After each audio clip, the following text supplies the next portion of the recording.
말세의 특징은 하나님과 가까운 관계가 없고 영적으로 어두운 삶을 살아가고 그런 시대가 온다는 것을 우리에게 가르쳐 주십니다.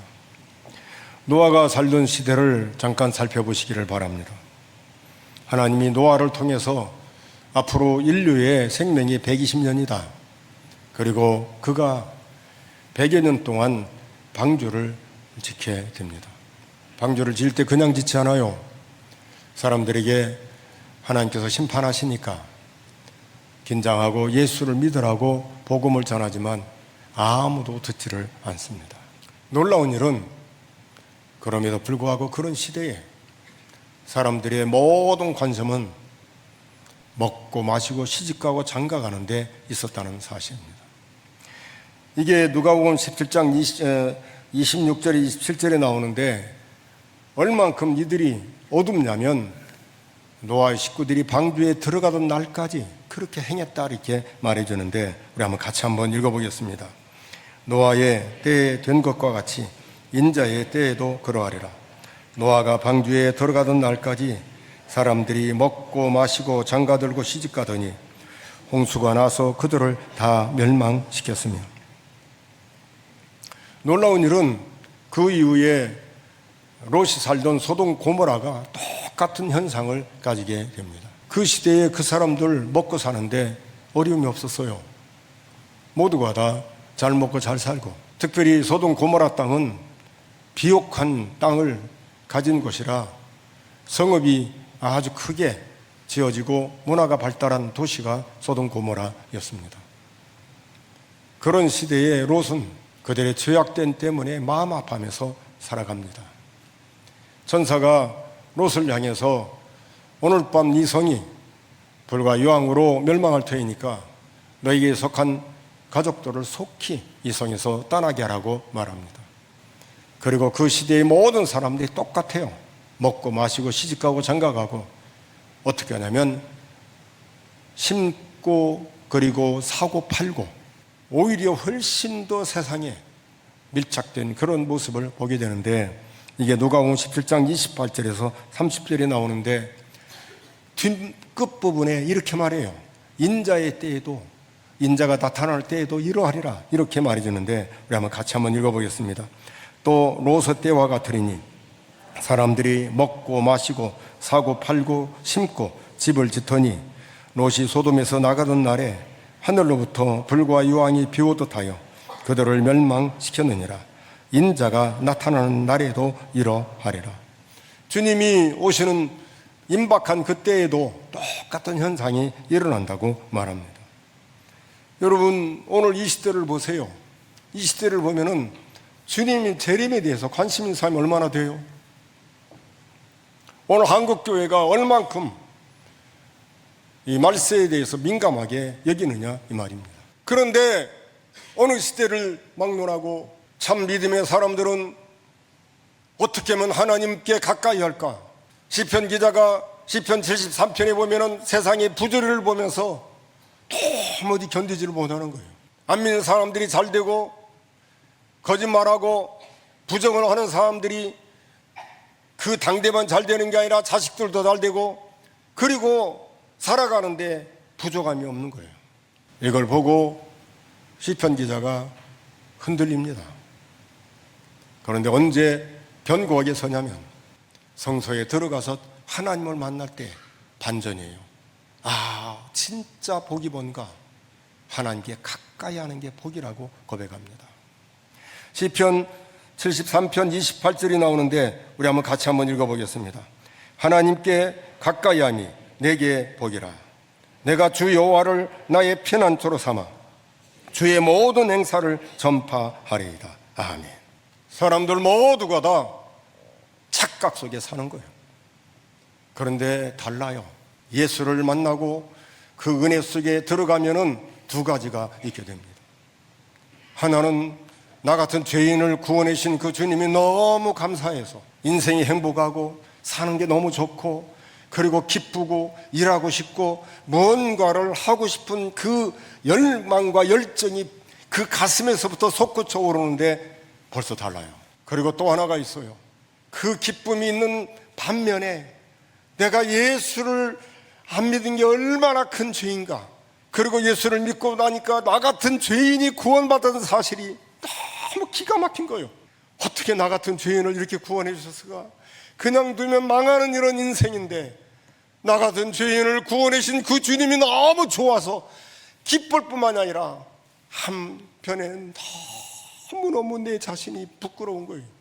그리고 내 죄가 너무너무 더러운 거라 이 말입니다. 하나님의 심판은 공의로운 심판이기 때문에 누구든지 예외가 없어요. 오죽하면 우리가 지난주에도 살펴봤지만 요한계시록 6장에 보면은 임금들과 왕족들과 장군들 할 것 없이 보좌에 앉으신 어린 양의 얼굴을 보지 않기 위해서 하나님의 엄미한 얼굴을 감히 볼 수가 없어서 바위와 산아 좀 제발 좀 나를 가리오라고 말할 정도로 하나님의 심판이 무서운 걸 우리에게 말합니다.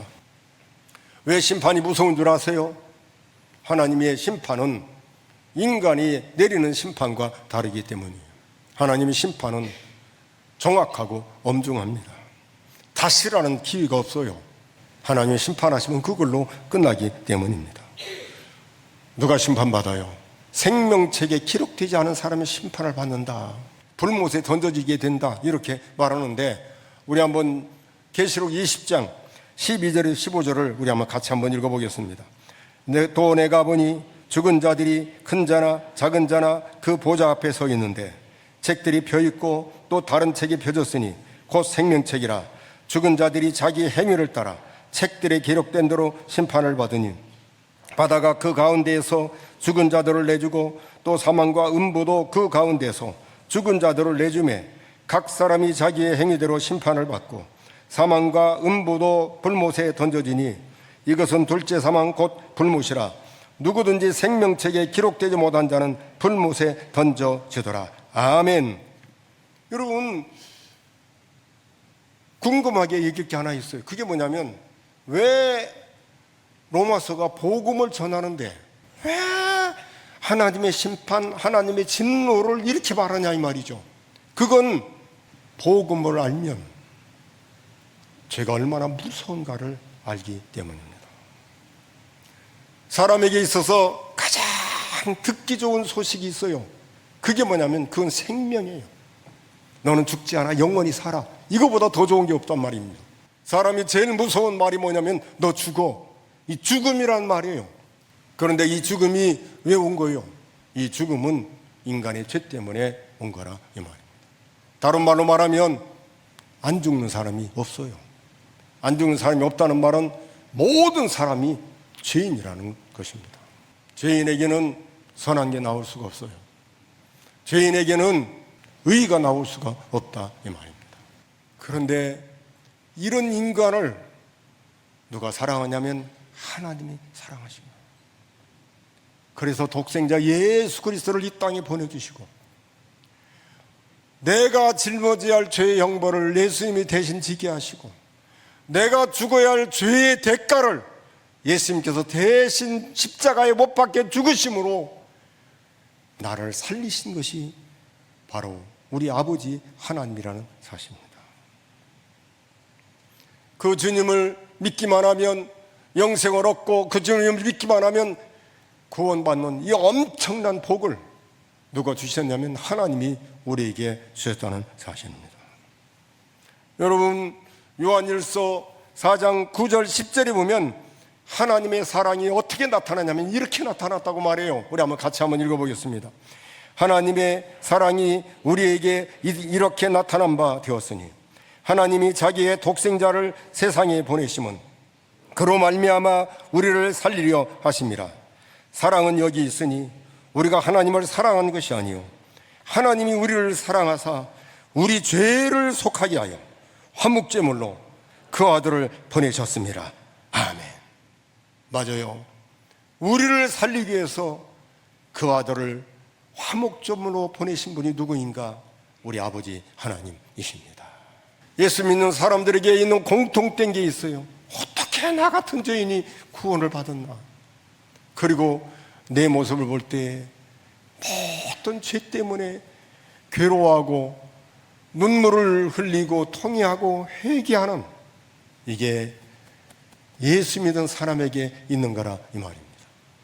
여러분, 예수 믿는 사람은 형제를 미워할 수 없어요. 같은 교회 안에 있는 형제를 미워할 수 없다 이 말이죠. 이건 제자 훈련 받을 때 제가 여러분들한테 가르친 거예요. 예수를 믿으면서 형제를 미워한다면 거짓말이다, 가짜다, 이렇게 있어요. 이게 어디 나오냐면 요한일서 4장 20절이 나오는데, 우리 같이 한번 읽어보겠습니다. 누구든지 하나님을 사랑하노라 하고 그 형제를 미워하면 이는 거짓말하는 자니, 보는 바 그 형제를 사랑하지 아니하는 자는 보지 못하는 바 하나님을 사랑할 수 없느니라. 로마서를 준비하면서 무서워요. 왜 무섭냐면 하나님이 뭘 심판할까? 그럴 때 오늘 16절에 보면은 놀랍게도 사람의 은밀한 걸 심판한다 그랬어요. 사람의 은밀한 것들을 심판한다. 이게 로마서 오늘 2장 16절인데 16절을 우리 같이 한번 읽어보겠습니다. 곧 나의 복음에 이른 바와 같이 하나님이 예수 그리스도로 말미암아 사람들의 은밀한 것을 심판하시는 그날이라. 잘 보십시오. 하나님의 복음, 나의 복음에 이른 바와 같이. 복음에는 두 가지가 있어요. 하나님의 따뜻한 사랑이 있고, 또 하나는 하나님의 엄미한 심판이 있음을 말해주는 거예요. 믿는 자에는 영생이지만 믿지 않는 자는 심판이 있음을 말해주라 이 말이에요. 영벌이 있음을 말한다 이 말이에요. 사람들은 언제 숨기지요? 잘 보십시오. 죄를 지면 숨겨요. 은밀하게 숨기는 게 뭐요? 남들이 모르게 숨기는 게 뭐냐 이 말이죠. 그런데 놀라운 건 예수 믿는 사람들, 하나님의 심판을 받기 전에 예수를 믿으면 벌레 벗기듯이 다 드러나는 거예요. 어디서 드러나요? 하나님의 말씀, 진리를 만나는 그때에 내가 이런 죄를 졌구나, 내가 이렇게 못된 죄인이구나, 그것이 하나님의 말씀을 깨달으면서 드러나면서 하나님 앞에 서게 되는 거라 이 말입니다. 이게 히브리서 4장 12절 13절인데 우리 같이 한번 읽어보겠습니다. 하나님의 말씀은 살아있고 활력이 있어 좌우의 날선 어떤 검보다도 예리하여 혼과 영과 및 관절과 골수를 찔러 쪼개 있게 하지 하며 또 마음의 생각과 뜻을 판단하나니 지으신 것이 하나도 그 앞에 나타나지 않음이 없고 우리의 결산을 받으실 이의 눈앞에 만물이 벌거벗은 것 같이 드러나느니라. 아멘. 여러분, 사람은 속일 수 있지만 하나님은 속일 수 없어요. 우리의 생각과 우리의 마음, 우리의 모든 것을 꿰뚫어 보시는 분이 누구냐면 하나님이에요. 그냥 여러분들이 살다가 죄를 안 질 수 있는 방법 딱 하나 있어요. 그게 뭐냐면 하나님 면전 앞에서, 근데 그걸 저는 이렇게 해요. 내 생활 가운데 내 옆에서 나를 보고 계신 분이 하나님이에요. 숨길 수가 없어요. 그런데 하나님의 말씀이 내 안에 들어오면 어떻게 되는 줄 아세요? 나를 보게 되는 거예요. 내가 형편없는 죄인이구나, 내가 용서받지 못할 그런 죄인인 것을 깨닫게 되고, 하나님의 심판이 오기 전에 벌써 통회하고 통곡하고 자복하면서 하나님 앞에 엎드려 새로운 사람, 새로운 피조물로 바뀌어지게 된다는 사실이에요. 아멘. 이게 예수 믿는 사람이에요. 진짜 예수 믿는 사람은 바뀌어요. 새로운 피조물로 바뀌게 되는 거라 이 말입니다. 오직 보면 전도서에서도 전도자가 하나님의 은밀한 죄를 우리의 은밀한 죄를 심판한다 그렇게 말해요. 우리 한번 전도서 12장 14절인데 우리 같이 한번 읽어보겠습니다. 하나님은 모든 행위와 모든 은밀한 일을 선악간에 심판하시리라. 아멘. 그런데 놀라운 일은 우리가 하나님 앞에 골방에 들어가서 조용히 기도할 때도 그 기도를 들어주시고 응답해 주시는 분이 하나님이라고 말씀하셔요. 쉽게 말해서 내가 은밀하게 아무도 모르게 조용히 주를 섬기고 믿음으로 살고 기도할 때 그것을 보신 분이 누구냐면 하나님이라는 거예요. 이게 마태복음 6장 6절인데 우리 한번 같이 한번 읽어보겠습니다. 너는 기도할 때에 내 골방에 들어가 문을 닫고 은밀한 중에 계신 내 아버지께 기도하라. 은밀한 중에 보시는 내 아버지께서 갚으시리라. 아멘. 네, 이제 질문이에요. 심판은 안 믿는 사람만 있다, 아니면 예수 믿는 사람도 심판받는다? 똑같이 심판받는다. 어떻게 그렇게 잘 알아요? 똑같이 심판받아요. 근데 심판의 내용이 달라요. 예수 믿는 사람은 상 받기 위해서 심판받고, 안 믿는 사람은 형벌을 받기 위해서 심판을 받아요. 그게 요한복음 5장 25절에서 29절이 나오는데, 선한 일을 행한 자는 생명의 부활로, 악한 일을 행한 자는 심판의 부활로 똑같이 드러나게 되는 거예요. 우리 한번 같이 한번 읽겠습니다.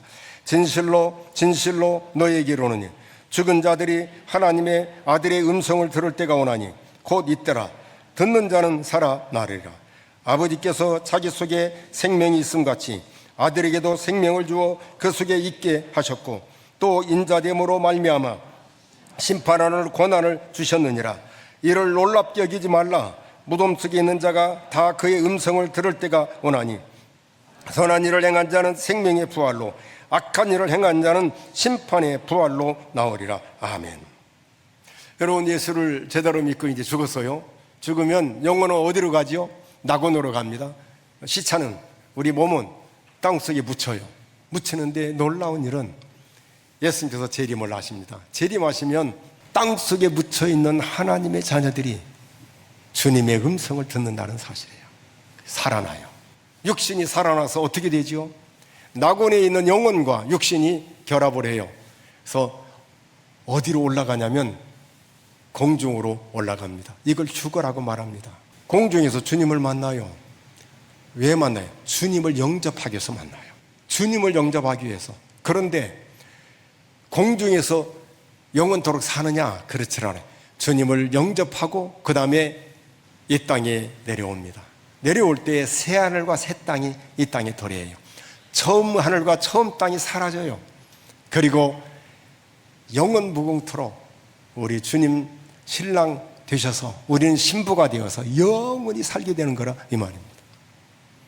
심판은 두 종류예요. 우리는 상 받기 위해서 심판받고, 불신자는 형벌을 받기 위해서 심판을 받는 거라 이 말입니다. 그러면 악한 자들의 죄가 뭔가? 도대체 악한 자들이 죄를 짓는 게 뭐냐? 근데 죄를 짓는 자들의 특색이 똑같아요. 당을 지어요. 무리를 지어. 그들이 하는 짓이 뭐냐면 진리를 거부해요. 불의를 행해. 악을 행한다 이 말이죠. 그게 로마서 2장 8절인데 우리 한번 같이 한번 읽어보겠습니다. 오직 당을 지어 진리를 따르지 아니하고 불의를 따르는 자에게는 진노와 분노로 하시리라. 아멘. 끼리끼리 내 편을 만들어 갖고 뭐를 해요? 진리를 거슬려요. 그리고 불의, 의를 행하지 않아요. 그런데 이 땅에 사는 사람들이 갈수록 그게 더 심해지는 거예요. 왜 심해질 것 같아요? 하나님이 심판을 안 해요. 누구에게 심판을 안죠? 불의를 행하는 자들에게. 그런데 누구에게는 징계를 가하냐면 하나님의 자녀들에게는 징계를 가해요. 내버려 두는 거예요. 내 자식이 아니니까.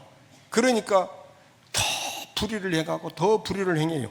그게 전도서 8장 11절인데 우리 한번 같이 한번 읽어보겠습니다. 악한 일에 관한 징벌이 속히 실행되지 아니하므로 인생들이 악을 행하는데 마음이 담대하도다. 죄를 져도 몰라. 무서운 줄도 몰라. 내버려 두는 거예요. 그런데 진짜 하나님의 자녀들은 두려움이 있어요. 두려움. 하나님이 그냥 두지를 않는 거죠. 신앙 양심에 덜컥 걸리게 만든다 이 말입니다. 그래서 어떻게 해요? 하나님이 징계를 하는 거죠. 징계를 하는 거예요. 여러분, 자식이 죄를 짓고 잘못을 저지를 때에 부모가 그냥 두는 부모는 아무도 없어요. 마찬가지로 하나님도 하나님의 자녀가 죄를 지면 그냥 두지 않아요. 내버려 두는 것은 위험한 거예요. 그런데 하나님이 심판하는데 그 기준이 뭐냐라고 말할 때 두 가지예요. 율법이 없는 자는 율법 없는 대로, 율법이 있는 자는 율법이 있는 대로 심판한다고 그랬어요. 율법 있는 자는 누구냐면 이스라엘 백성이에요. 그들은 어렸을 때부터 하나님의 말씀으로 잘 가르쳤어요. 율법 없는 자는 이스라엘 백성들이 아니에요. 이방인들. 그들은 모른다 이 말이죠. 그런데 놀라운 일은 오늘 본문 14절 15절을 잘 보시면 율법 없는 자와 그 본성 그리고 양심이 말한다 이렇게 말하는데 14절 15절을 우리 같이 한번 읽어보겠습니다. 율법 없이 이방인이 본성으로 율법의 미를 행할 때에는 이 사람은 율법이 없어도 자기가 자기에게 율법이 되나니 이런 이들은 그 양심이 증거가 돼요. 그 생각들이 서로 혹은 고발하며 혹은 변명하여 그 마음에 새긴 율법의 행위를 나타내느니라. 여러분 잘 보세요. 무슨 말이냐면 율법이 없어요. 쉽게 말해서 예수를 안 믿어. 안 믿는 사람들 세계에서도 뭐가 있냐면 양심. 그래서 양심이 충돌하는 거예요. 그러니까 안 믿는 세계에서 하나님께서 그 양심이 고발을 하는 거예요. 자, 그럴 때에 도대체 이 의미가 뭘까라고 말할 때 어떤 의미냐라고 말하면 예수 믿는 사람도 심판받고 안 믿는 사람 심판받는데 율법 있는 자가 율법을 안 지키면 당연히 심판받는다는 거예요. 예수를 믿는 사람이 가만히 보니까 믿는 줄 알았더니 안 믿어. 왜냐하면 하나님 말씀대로 안 사는 거예요. 그래서 13절을 읽어야 해요. 13절을 읽어보겠습니다. 같이. 하나님 앞에서는 율법을 듣는 자가 의인이 아니요 오직 율법을 행하는 자라야 의롭다 하심을 얻으리니. 아멘. 자, 이제 여러분 모두가 이제 헷갈리기 시작하는 겁니다. 근데 이런 예를 들면 간단해요. 수십 미터가 되는 낭떠러지가 있어. 근데 말해. 이제 율법이 있는 자요. 너 떨어지면 죽어. 듣고 떨어졌어. 그러면 죽어요, 살아요? 그게 대답이에요. 죽어요, 살아요? 죽어. 근데 너 떨어지면 죽어. 그 말을 못 들었어. 근데 떨어졌어. 그 사람은 죽어요, 살아요? 안 들었으니까 안 죽어야지. 억울하지. 죽어요, 안 죽어요? 죽어. 들었어도 떨어지면 죽어요. 안 들었어도 떨어지면 죽어요. 무슨 말이에요? 진짜 죄는 하나님을 모르는 거예요. 죄는 예수를 믿지 않는 게 죄예요. 율법 있는 자는 있는 자로, 없는 자는 없는 자로 떨어지면 죽어요. 듣고도 떨어졌으니까 죽고, 안 듣고도 떨어졌으니 죽는 거예요. 교회를 다녀도 들었는데도 그 은밀한 거 진짜 믿는지 안 믿는지 그때 떨어져 보니까 이거 이 가짜 있구나. 언제 드러나요? 주님이 심판할 때. 인생에 있어서 가장 중요한 건 생명이에요. 구원이에요. 그리고 구원받은 자에게 가장 중요한 건 따로 있어요. 대개 행복이고 장수고 부귀영화를 누리고 아니요. 진짜 구원받은 자의 중요한 것. 그게 에베소 1장 3절 4절인데 두 눈을 부릅뜨고 잘 한번 읽어보십시오. 같이 한번 읽어보겠습니다. 찬송하리로다. 하나님 곧 우리 주 예수 그리스도의 아버지께서 그리스도 안에서 하늘에 속한 모든 신령한 복을 우리에게 주시되 곧 창세전에 그리스도 안에서 우리를 택하사 우리를 사랑 안에서 그 앞에 거룩하고 흠이 없게 하시려고. 아멘. 무슨 말이에요? 창세전에 우리를 선택해서 구원받았어요. 이게 제일 중요해요. 인간은 구원이 제일 중요해요. 구원받은 사람에게 제일 중요한 게 뭔 줄 아세요? 거룩이에요. 예수님의 사람은 과연 다르구나. 그게 구원받은 자의 정말 중요한 내용이 바로 거룩이에요. 사랑하는 성도 여러분, 주님 오시는 그때 그날의 심판이 있는데 주께서 우리에게 말씀하셔요. 그날 점도 흠도 티도 없이 거룩한 자로 주 앞에 서기를 원합니다. 오늘 우리 교회와 성도가 주님 앞에 거룩한 성도로 서는 그런 교회, 그런 성도가 되기를 바랍니다.